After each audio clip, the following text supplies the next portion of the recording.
नमस्कार, कैसे हैं आप सब? और बहुत-बहुत स्वागत है आप सबका अपने YouTube channel in conversation with Abhishek में।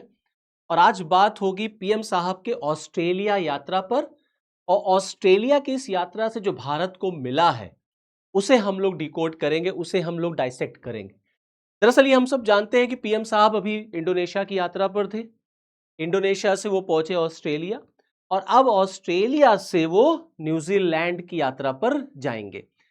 अब देखिए इस यात्रा पर जो ऑस्ट्रेलिया के साथ पीएम साहब का जो ऑस्ट्रेलिया यात्रा रही है, यहां भारत और ऑस्ट्रेलिया के बीच 18 एग्रीमेंट्स हुए हैं। लेकिन 18 एग्रीमेंट्स में सबसे इंपॉर्टेंट एग्रीमेंट जानते हैं क्या है? Uranium agreement.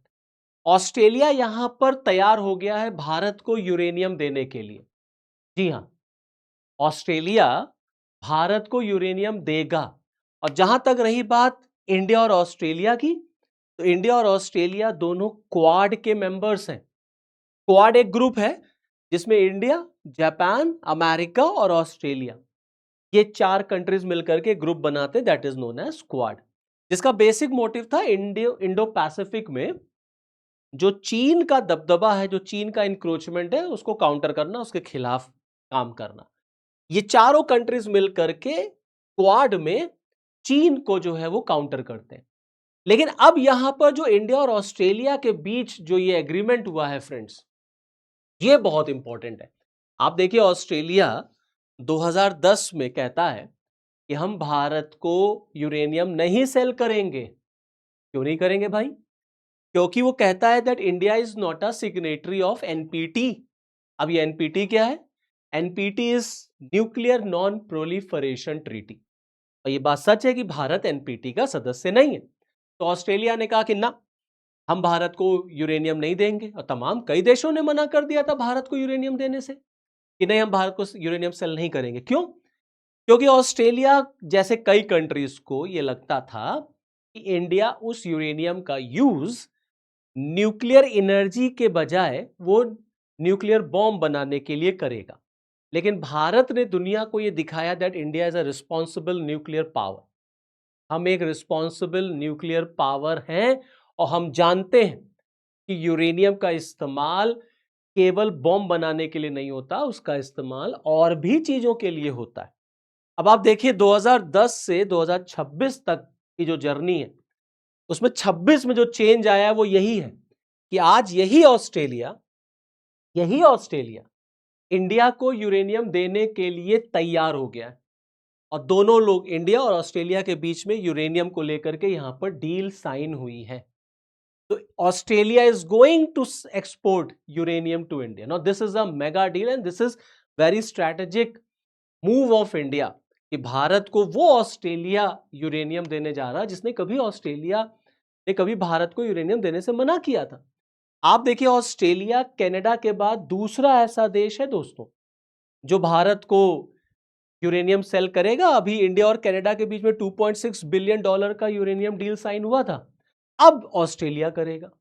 इसके पीछे सबसे बड़ा रीजन जानते हैं क्या? ये शांति बिल, ये शांति एक्ट। जो शांति एक्ट भारत सरकार ने पास कराया 2025 में, जिसमें प्राइवेट सेक्टर पार्टिसिपेशन को ओपन किया गया, कई रूल्स एंड रेगुलेशन को चेंज किया गया और उससे एक कॉन्फिडेंस बिल्डअप हुआ। और उस कॉन्फिडेंस से ऑस्ट्रेलिया रेडी हो गया भारत को यूरेनियम सेल आउट करने के लिए, यूरेनियम एक्सपोर्ट करने के लिए। अब क्वेश्चन ये आता है कि भारत को यूरेनियम क्यों चाहिए भाई? अब आप देखिए दुनिया भर में ऐसे कई देश हैं जहां यूरेनियम पाया जाता है, जिसमें सबसे ज्यादा यूरेनियम ऑस्ट्रेलिया में है। 28% यूरेनियम अकेले ऑस्ट्रेलिया में पाया जाता है। इसीलिए भारत के लिए ऑस्ट्रेलिया इतना इंपॉर्टेंट है यूरेनियम के लिए। और भी कई देश हैं, चीन है, साउथ अफ्रीका है, कजाकिस्तान है, कनाडा है, तमाम देश हैं। कनाडा के साथ ऑलरेडी हो चुका था, अब ऑस्ट्रेलिया हमको सेल करेगा क्योंकि 28% यूरेनियम ऑस्ट्रेलिया में ही मिल जाता है दुनिया का। अब जो मैं आपसे कह रहा था कि भारत को यूरेनियम की क्यों जरूरत है, बड़ा सिंपल है इसको समझना। 2047 भारत का लक्ष्य है विकसित होने। विकसित होने का मतलब क्या है कि हमें अपने देश की अर्थव्यवस्था को गति देनी होगी। गति देने के लिए आपको ऊर्जा चाहिए, आपको एनर्जी चाहिए, आपको इलेक्ट्रिसिटी चाहिए। बड़ी बड़ी इंडस्ट्रीज के लिए, खेती के लिए, सर्विस सेक्टर के लिए, हर चीज के लिए आपको एनर्जी चाहिए। बिजली का मतलब केवल घरों में पंखा चलाने से या बल्ब चलाने से नहीं होता। हमें बिजली चाहिए 24/7 अनइंटरप्टेड, विदाउट एनी कट। क्योंकि जिस तरह से भारत आगे बढ़ रहा है, इंडिया एक हब बन रहा है आर्टिफिशियल इंटेलिजेंसी का, डाटा सेंटर का, और ऐसी बड़ी बड़ी इंडस्ट्रीज इंडिया में जो लग रही हैं, उनको 24/7 इलेक्ट्रिसिटी चाहिए। तो विकसित भारत के लिए ऊर्जा की जरूरत होगी। वो ऊर्जा कहां से आएगी? वो ऊर्जा कहां से आएगी? वो ऊर्जा कैसे पूरी होगी? क्योंकि आज भी भारत में मैक्सिमम बिजली जो है वो कोयले से बनती है। 70% बिजली हमारे क्या कोयले से बनती है।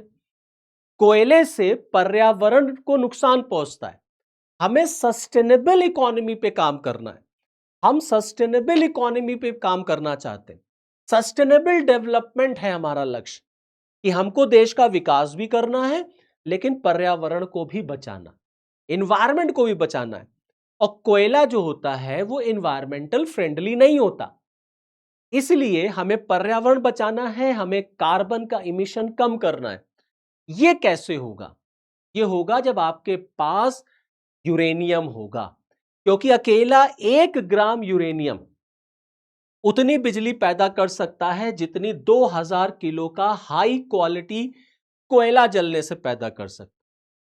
तो अगर हम 2000 किलो कोयला जला दें और 1 ग्राम यूरेनियम जला दें, तो आप समझिए कोयला जलने से एनवायरनमेंट कितना पॉल्यूट होगा। इसलिए अब हमारी आवश्यकता है कि हमें यूरेनियम चाहिए ही चाहिए, हमको यूरेनियम की तरफ बढ़ना ही बढ़ना है। जिस तरीके से भारत विकास कर रहा है, उसे गति देने के लिए हमको अपने देश में न्यूक्लियर कैपेसिटी को बढ़ाना ही पड़ेगा। इसके अलावा कोई और ऑप्शन नहीं है। आज भारत की न्यूक्लियर कैपेसिटी लगभग 9 गीगावाट की है। लक्ष्य कितना है हमारा? लक्ष्य है 2047 तक 100 गीगावाट पहुंचना। 100 गीगावाट। यह कैसे होगा? यह होगा जब आपको यूरेनियम मिलेगा। हमारे देश में टोटल 24 रिएक्टर्स हैं 7 लोकेशंस पर, और इनका इस्तेमाल हम करेंगे 100 गीगावाट बिजली बनाने के लिए। लेकिन यह तब होगा पॉसिबल जब आपको यूरेनियम मिलेगा। अब यहां पर ऑस्ट्रेलिया ने भारत के लिए यूरेनियम का रास्ता खोल दिया है। Now this is a very major shift, या ये कह लीजिए भारत के लिए बहुत बड़ा अचीवमेंट है। और यहां से भारत अपने डेवलप्ड होने की कहानी जो हमें लिखनी है, जो लक्ष्य हमारा 2047, उसे हम अचीव कर सकते, और पर्यावरण को भी हम नुकसान नहीं पहुंचाएंगे। क्लीन एनर्जी, यूरेनियम आपको क्लीन एनर्जी देगा। तो ये इंडिया और ऑस्ट्रेलिया के बीच जो ट्रेड हुआ है, ये उसकी पिक्चर है। तो चलिए फिर इस वीडियो में इतना ही। फिर नेक्स्ट वीडियो में आपके साथ फिर मिलूंगा किसी और इंटरेस्टिंग टॉपिक पर। तब तक के लिए नमस्कार।